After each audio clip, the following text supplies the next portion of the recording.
What's up, football fans, and welcome to True North Sports Talk Podcast. As you can see, Peter Barclay here, host of your episode today, and we are doing a special out of turn episode this week, as tomorrow, like we said, is Super Bowl Sunday. So, we want to do a preview, get you guys ready, and just set you up with all the information that you will need in order to enjoy the game tomorrow. So tomorrow's Super Bowl 60 kicks off at 6:30 from Levi Stadium in Santa Clara, California. And we've got a classic matchup. And it's been a few years since this matchup took place in the Super Bowl, going back to 2015. So you have the New England Patriots taking on the Seattle Seahawks. And back then, this was a Tom Brady against a Russell Wilson. You had beast mode Marshawn Lynch back in them days. And this was the Malcolm Butler interception game. And so, yeah, this is going to be different because all the players, all the scenarios, everything is fully different from that particular game. In this game, you have an up-and-coming quarterback taking on a redemption story. And so this will be a very interesting game. So you have Drake Maye versus Sam Darnold as quarterbacks. You have a 23-year-old MVP runner-up against a 28-year-old, as we said, redemption story. Mark Vrabel's Patriots are trying to capture their 7th Lombardi trophy. However, the rest of them all came under Tom Brady. Mike Macdonald's Seahawks are looking for their 2nd championship in franchise history. And guess what? The storylines for this are unreal. Maye is the 2nd youngest quarterback to ever start in a Super Bowl. Darnold is on his 5th team, trying to silence the critics and the doubters and the online keyboard warriors. And the Seahawks have the number 1 scoring defense in the NFL. So they have a really, really strong defense.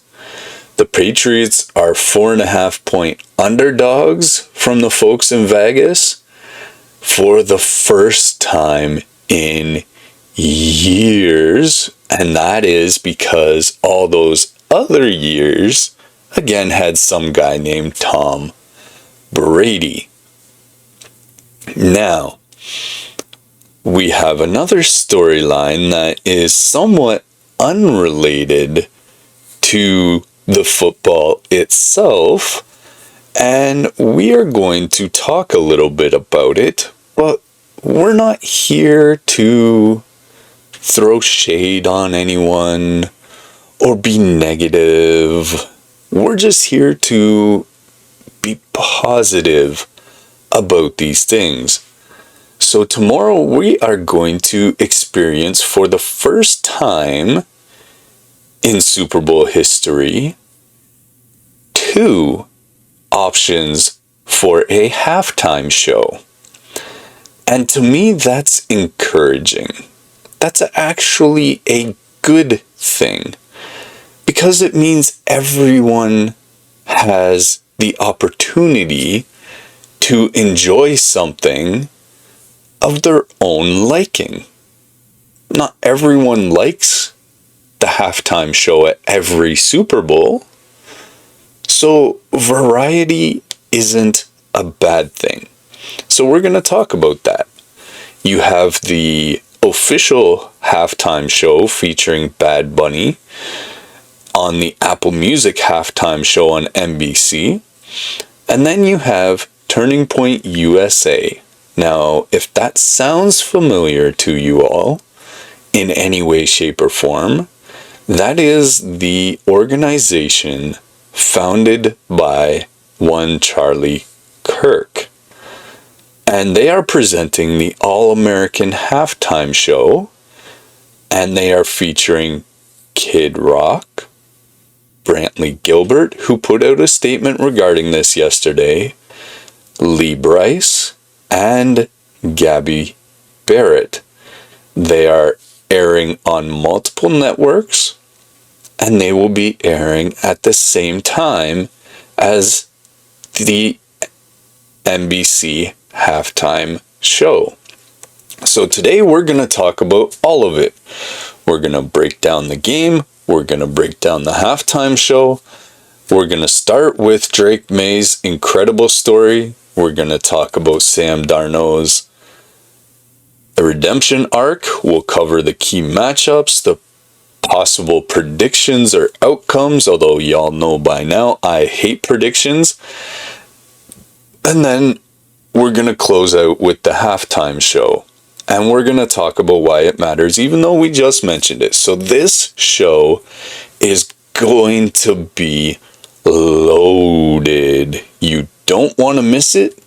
Stick around till the end. And let's get into it. Buckle up. Super Bowl 60, here we come. Speaking of Drake Maye, the second-year phenom. And this is a story that is on a lot of people's minds. Maye is 23 years old. He won't turn 24 until next August. He's the second youngest quarterback to ever start a Super Bowl. Some guy named Dan Marino in 1985 was 23 as well. But if you go into how many days, so as an example, I don't have the number in front of me, but say Dan Marino was 23 years and 50 days, and Maye is 23 years and 100 days, that makes Marino younger, right?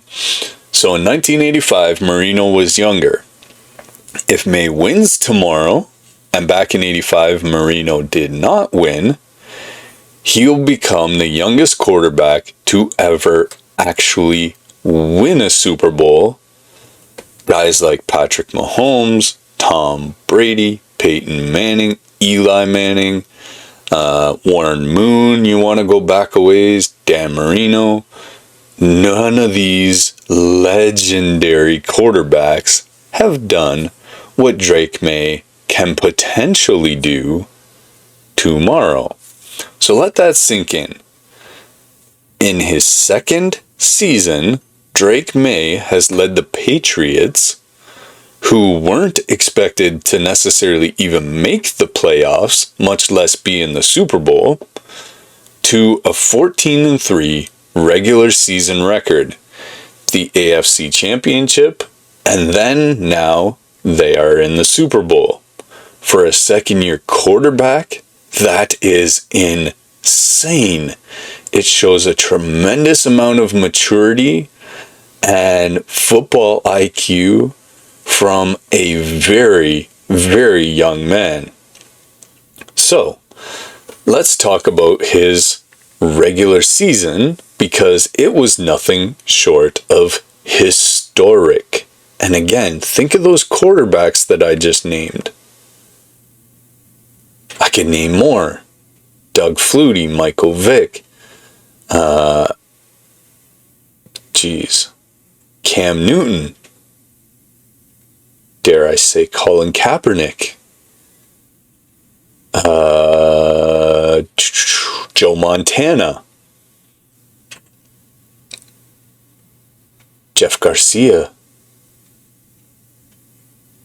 Name list goes on and on and on. But Maye led the NFL in completion percentage at 72%. And if you've ever played football or watched football, you know that is unreal. The youngest quarterback in NFL history to ever lead the league in that category. He also led the league in passer rating at 113.5, yards per attempt at 8.9. So that's almost a first down per attempt. And if you complete 72% of those, you are in a very high number of short yardage situations on second down. So it's no stretch to imagine why the Patriots were so good this year. He had an EPA per dropback of 0.28. He threw for 4,394 yards. That sounds like a CFL number to me. With 31 touchdowns and only 8 interceptions. Now, 8 interceptions over 18 games might sound like a lot, but at the same time, for a 23-year-old second-year quarterback, those are some historic numbers. He's the first quarterback since Tom Brady in 2007 to lead the league with the best record, best completion percentage, and best yards per attempt. That's some pretty rare company. The previous 5 quarterbacks to do that before were Joe Montana. I was trying to come up with this name a minute ago. Steve Young, twice. Kurt Warner, beautiful. I think he should host the TPUSA halftime show. And Tom Brady. All of those won the MVP that season. Oddly enough, Maye didn't win the MVP as that went to Matt Stafford of the Rams, but Maye finished second in voting and was named second team All-Pro. All amazing feats for a second-year quarterback. Another absurd stat surrounding this young kid, on November 10th, playing the New York Jets, and I mean, you gotta figure they're gonna put a beat down on those guys. They're a laughable organization since Mr. Sanchez left there, and trying to think of the coach that left as well. But since those days, the Jets have just fallen off the map completely. Not even Aaron Rodgers could save the Jets. So Maye completed 19 of 21 passes for 256 yards and 5 touchdowns. That's a 90.5 completion rate with 5 touchdowns and 250 plus yards. And as I wrote this is in big, bold capital letters. No, not even those names we just mentioned. No quarterback in NFL history had ever combined those 3 milestones in one game. Maye also broke Tom Brady's Patriots franchise record by posting 100+ passer rating in, count 'em, 14 of the 18 games this season, including the playoffs. Holy jumping. He broke Tom Brady's record. So many of his records people thought would never be broken. And so yeah, that's an amazing thing for a young man to do. So how we get here? Well, Maye was the 3rd overall pick in the 2024 draft out of North Carolina. And if he was a Tar Heel, that's my school. Although more on the basketball side, but that's still my school. The Patriots were coming off back-to-back 4-13 seasons, which is kind of why they weren't expected to even come close this year. That's the worst 2-year stretch in New England's history. Like, to put it nicely, they were a disaster the last 2 years. In his rookie year, Maye started out slow. He was sat behind Jacoby Brissett for the first 5 games, and then took over in week 6. Well, if you start behind the 8 ball by 5 games in the NFL, that's a deep hole to try and dig out of. The Patriots still went 4-13, but Maye had started to show flashes of what we saw this year. 66% completion rate, 88.1 passer rating, 421 yards rushing, and he made the Pro Bowl and finished 8th in Rookie of the Year voting. So it was kind of there. It just hadn't fully come out the way he had that coming out party this year. In the offseason, the Patriots fired head coach Jared Mayo, looking like a bit of a genius move on Kraft's his behalf. They hired in Mike Vrabel. He's a former linebacker who won 3 Super Bowls as a player in New England, so he was a familiar face. They brought in Josh McDaniels as an offensive coordinator for his 3rd stint with the team, and clearly that made a huge difference. And then the Patriots went all in on weapons for Maye to throw to. They signed Stephon Diggs, one of the best receivers in football. They signed offensive linemen Garrett Bradbury and Morgan Moses to protect him. They drafted running back Trevon Henderson and tackle Will Campbell. So all these additions to the New England Patriots, and Maye just took off. He went from rookie project to MVP candidate in 1 season. But that just goes to show you that if you put the right people around someone, they will succeed 9 out of 10. But here's the concern.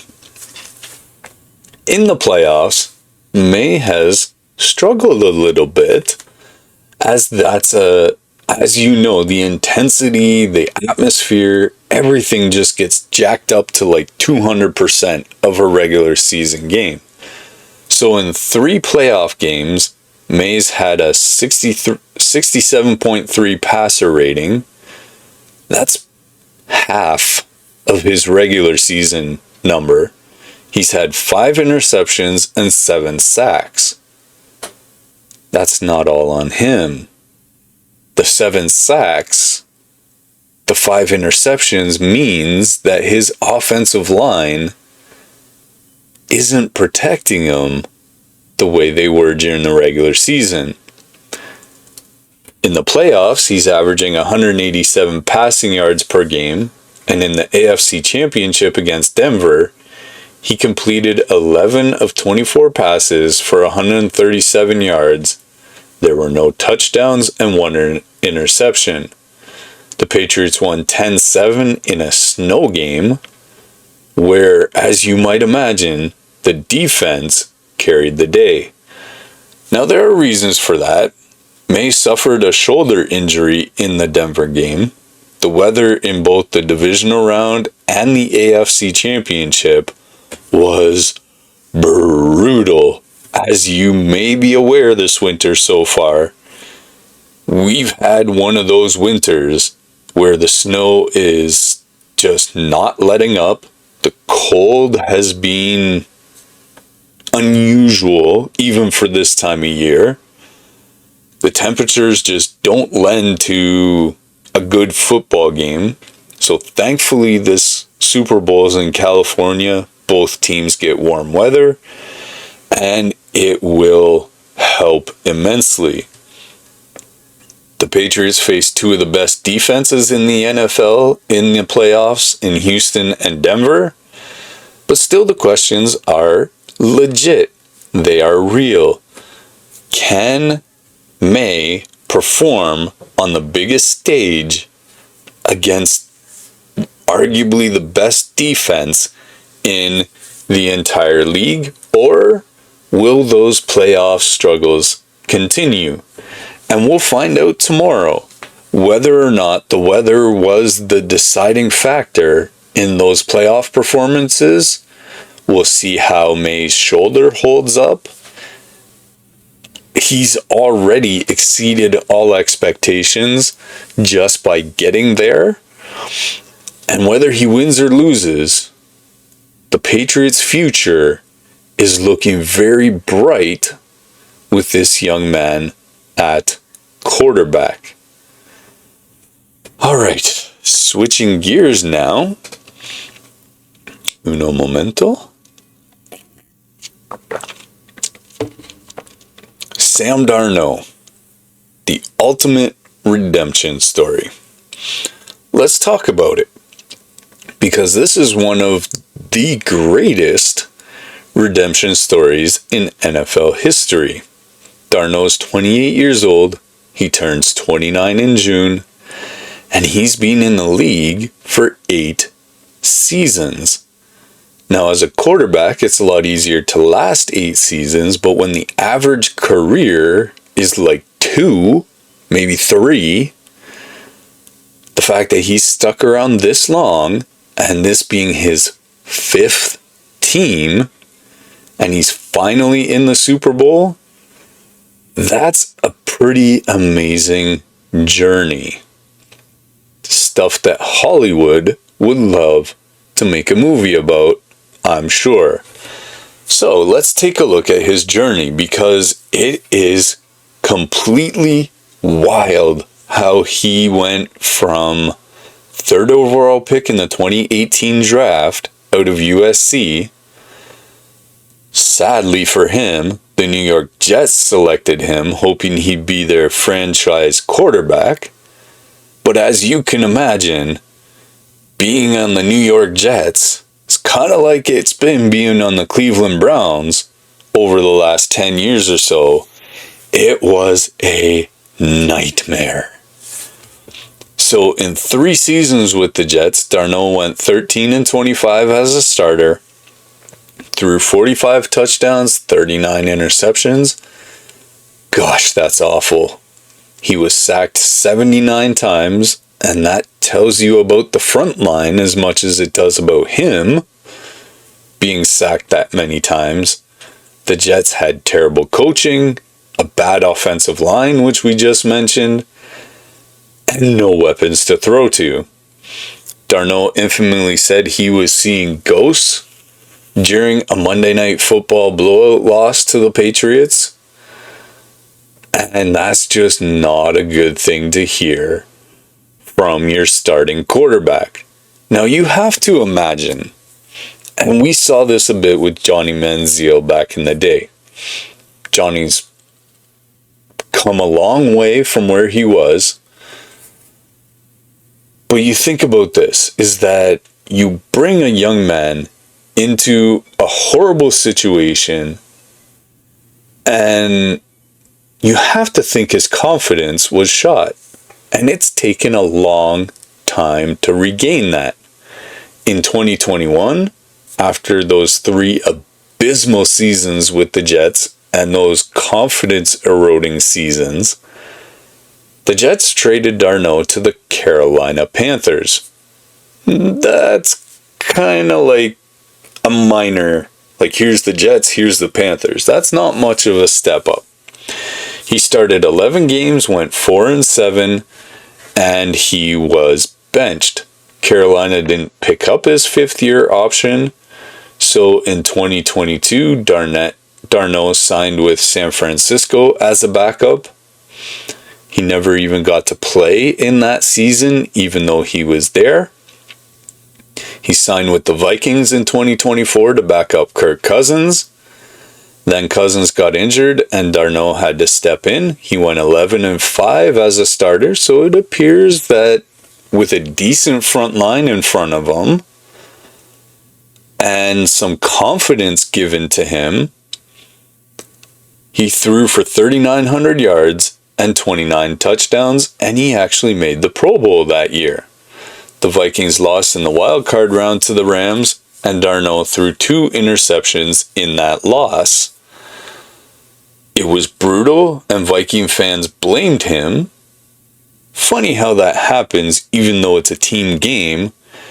And yeah, the interceptions could be bad decision making, but were those bad decisions predicated by an offensive line or receivers that couldn't shake their defenders? There's a lot more factors into these things than just one guy. That's why they call it a team game. So I think the fans really weren't being fair to him. Dude went 11-5, threw for 3,900 yards. He didn't just forget how to play football and have 2 interceptions. Something had to have gone on there. Then came the 2025 offseason, where the Vikings drafted J.J. McCarthy with the 10th overall pick, and they allowed Darnold to walk in free agency. The Seattle Seahawks signed him to be their starter after trading away Geno Smith. And in Seattle, the rest is history. Darnold thrived. He went 14-3 in the regular season. With Minnesota, we saw this coming a little bit. He threw for 4,048 yards, 25 touchdowns, 14 interceptions. That's double what Maye threw, but again, it's a big improvement from where he started. He posted a 77.7 quarterback rating. That was second only behind Drake Maye. Seattle hired Mike Macdonald as head coach, the former Ravens defensive coordinator who built one of the best defenses in NFL history. They hired Clint Kubiak as offensive coordinator. Obviously, that worked really well, as he designed the offense around play action and early down efficiency, which is what Maye was doing over in New England. And that really plays into Darnold's strength, which is what a good offensive coordinator does. He plays into the strength of his offense. So Darnold has also been excellent in the playoffs. In the divisional round against the Rams, he completed 21 of 28 passes for 289, 3 touchdowns, 0 interceptions, and was pretty darn close to perfect. Now you have to imagine Seattle being on the West Coast, there being likely more West Coast teams that they're playing in the playoffs, better weather, that this might be why he's so far performed better in the playoffs. In tomorrow's game, Darnold has a chance to silence the early critics, the early doubters in his career once and for all. If he's able to win tomorrow, he'll become the 4th quarterback to win a Super Bowl on his 3rd team or later, and the first to do it on his 5th team. So here's the thing. Darnold's teammates, they believe in him. After he threw 4 interceptions in the loss to the Rams in Week 11, linebacker Ernest Jones had his back. Quoting Jones, "Sam's been balling. If we want to try and define Sam by this game, man, Sam's had us every game. For him to sit there and say, yo, that's my fault? No, it's not. This is a team." And that's the end of the quote there.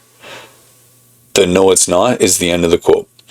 So, this is a team game. One player is not responsible one way or the other for a win or a loss. Collectively, everyone is responsible. Sure, you might have one guy who made a mistake somewhere along the way, and people go, oh, that's why. No, there was probably a bunch of other things that aren't being pointed to that added up to that mistake. And that's why the game didn't go the way you wanted to. Game 7 of the World Series, up here north of the border as a Blue Jays fan, there could be a lot of finger pointing, but if you look at that game as a whole, there were a lot of little things that added up to the big thing, which was the eventual loss. So, when it comes to Darnold, he's had a couple of instances where he's being blamed for the shortcomings of the team collectively. And as I mentioned before, that's not really fair to him. That quote, though, from his teammate stuck with Darnold, and after the Rams playoff game, Jones told reporters, like I said, doubt Sam if you want to. Sam's going to show you every time. That's who we know, and that's why I stood on that, and I'll do it all over again. His teammates stand by him. They support him, and that's the kind of thing he's been lacking the first 7 years of his career. Darnold's earned the respect of his locker room, which is the job of a good quarterback, and tomorrow he gets the chance to prove he's more than just a bust. If he wins tomorrow, he gets to prove and show he is a champion. Alright, so let's look at the matchups. We've talked about some key players. We'll break down what each team needs to do in order to be successful tomorrow. So, starting with the Patriots. First thing they got to do is a better job of protecting Drake Maye. As we saw when we mentioned the 2 games in the playoffs the Patriots have played so far, that sack total needs to come down. Because that just shows that the line in front of him isn't playing up to par. Now again, there were weather-related things, but tomorrow, there's no excuse. It's do or die. This is the win or go home game, right? So, the Seahawks have one of the best 4-man rushes in the NFL. Their defensive tackle, Leonard Williams, and edge rusher, Boy Mafe, they are elite. So that front line has to be on their toes and on their game for 60 whole minutes. If they can get pressure on Maye without blitzing, it's going to be a long day for New England. New England has to establish the run. Trayvon Henderson and Ramondre Stevenson need to control the clock. They need to keep Seattle's defense honest. And if the Patriots can run for 120 plus 200 yards, Maye will have more opportunities for that passing percentage downfield and some of those weapons they picked up in the offseason. They have to win the turnover battle. Seattle's defense creates turnovers. They have one of the highest scoring defenses in the entire NFL. Maye can't afford to throw the interceptions he's had the last couple of games against this secondary. Devon Witherspoon and Nick Amanwari, those 2 guys are ball hawks in that defense. If you air it out just a little bit, get some air under that ball, they're going to come for you. They have to exploit single high coverage. The Seahawks play a lot of cover 1, cover 3, and Maye has been excellent against single high looks overall throughout this season. If he can find Stephon Diggs on deep shots, well, that's going to be good news for the Patriots offense. Flipping over to the other side with the Seahawks, they got to find a way, and we just mentioned this a little bit, is to try and get pressure on Drake Maye without blitzing. This is Seattle's bread and butter. They rank second in the NFL in pressure rate with just 4 rushers. They can collapse the pocket on Maye, so if they can do that, they will have a really elevated shot of winning the day. On offense, they got to lean on the play action. Darnold ranks second in the NFL in passer rating off of play action at 124.7. So 124.7. Offensive coordinator Clint Kubiak needs to dial up play action early and often. And they got to find a way to get Kenneth Walker going.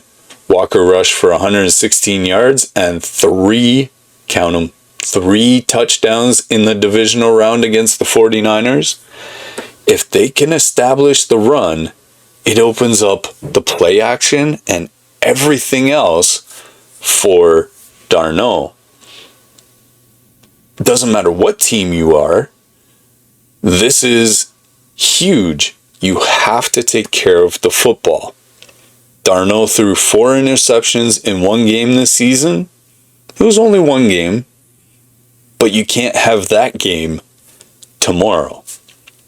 He can't afford to do that against the Patriots' opportunistic defense.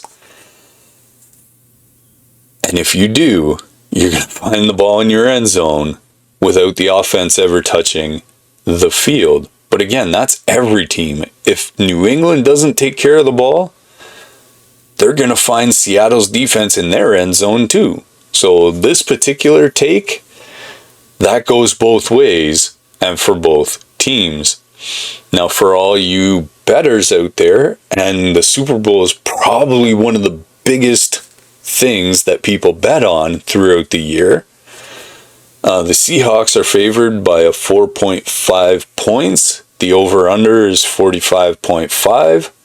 The money line is the Seahawks minus 230, Patriots plus 190. ESPN analysts, they give the Seahawks a 60% chance to win, and the Patriots obviously a 40% chance.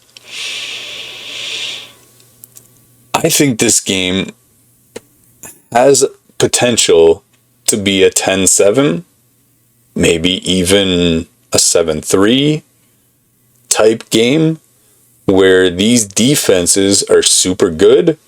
I mean, the quarterbacks are good, but we'll see how this turns out. I think it's going to be a lot closer than maybe even the odds makers are allowing for. The Seahawks statistically have the better defense, statistically the better overall roster perhaps, and they have, in a way, the home field advantage being on the West Coast as a team. Technically, they call it a neutral site, but Seattle fans travel well. The Patriots have Drake Maye, Mike Vrabel, and playoff experience. Vrabel's won 3 Super Bowls as a player, and he can draw on that experience to help his players in the big games. I think the game comes down to the turnover battle, the takeaway battle, all of those kind of things. If Maye and his offensive line protect the ball, and Darnold makes 1, maybe 2 critical mistakes, the Patriots can win. I'm not going to suggest a final score, but this game is going to be close.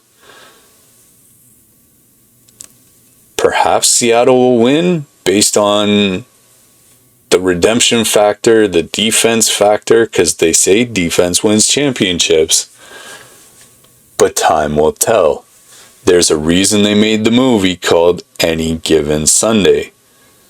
So, anticipation is the name of the game. Tomorrow's game is going to be fire. You don't want to miss it. Tune in early. Make sure you have everything set up ahead of time. and you almost don't want to move for the entirety of the game because the game is notorious for some of the most innovative commercials that companies can come up with. So that's another aspect of the game that you don't want to miss. Companies also debut new commercials at the Super Bowl, just simply based on the volume of eyes worldwide that are watching the game. It's also the most lucrative time for the NFL to make money on the commercials because companies are willing to pay huge for the right to have their commercial on the Super Bowl. Now, I don't know if I would call this the elephant in the room, but it's certainly something that has generated a lot of buzz for this year's Super Bowl. The halftime show.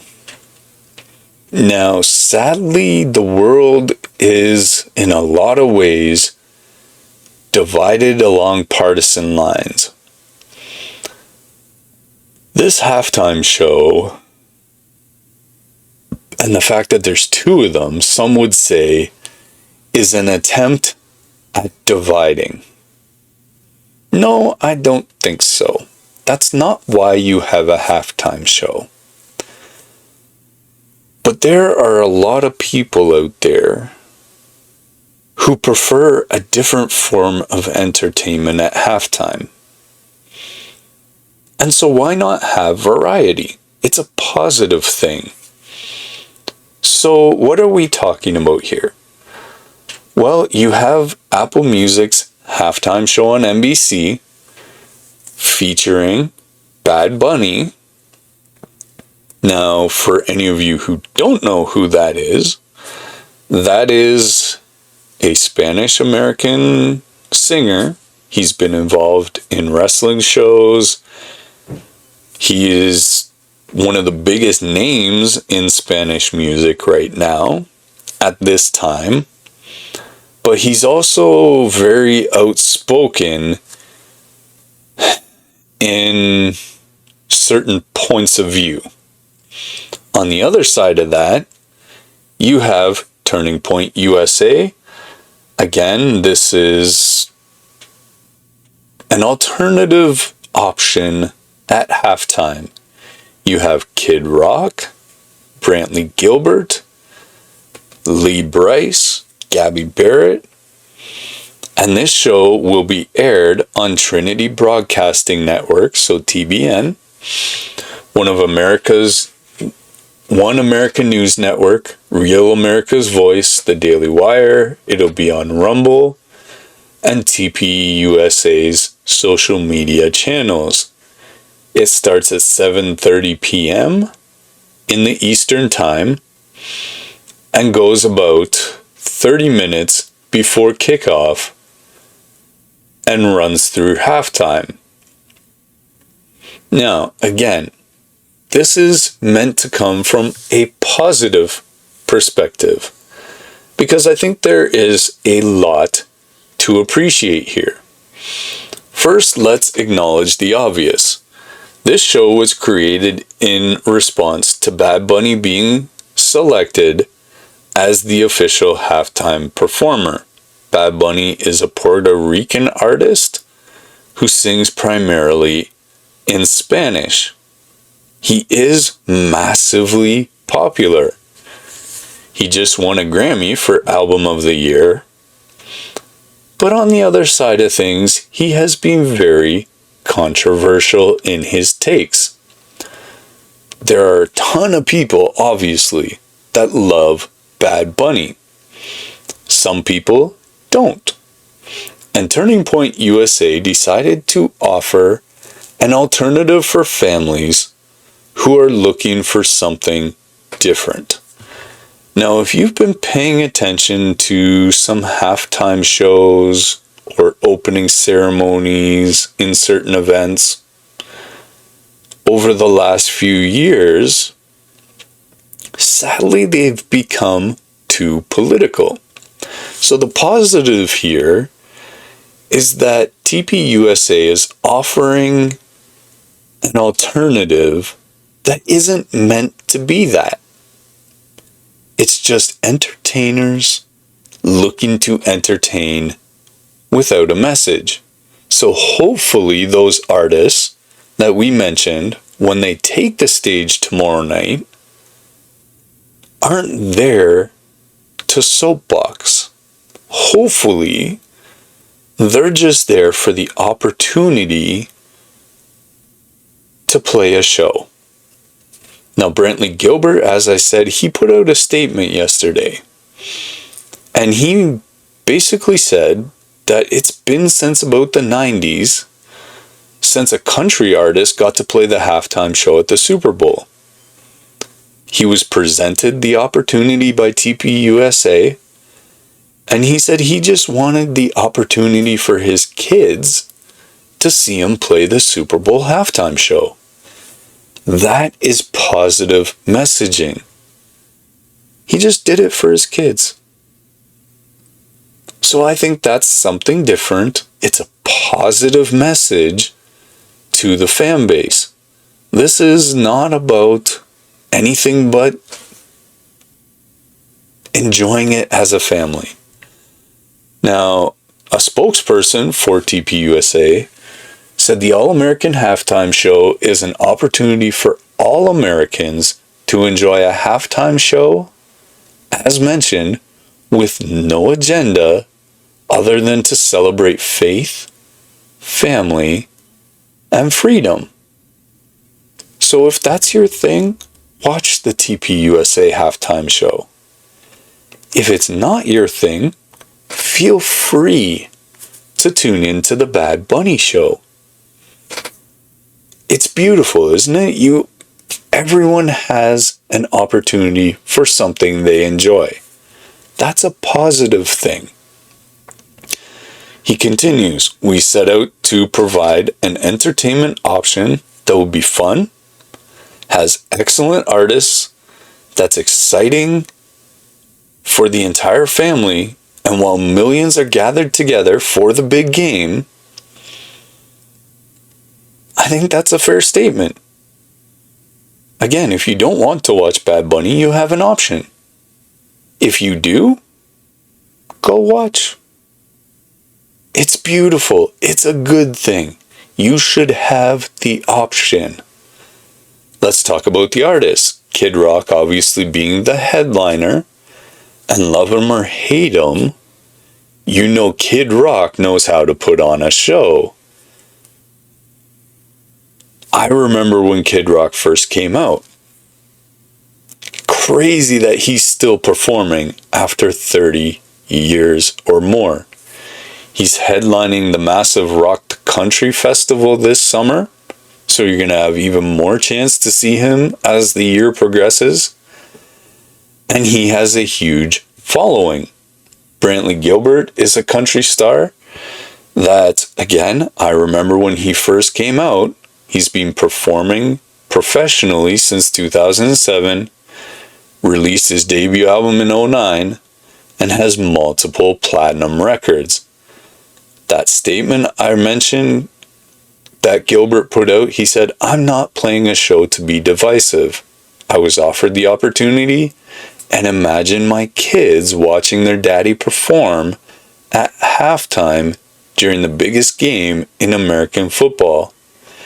Everything I do for them. What more could you want? What else could be more American than football and family?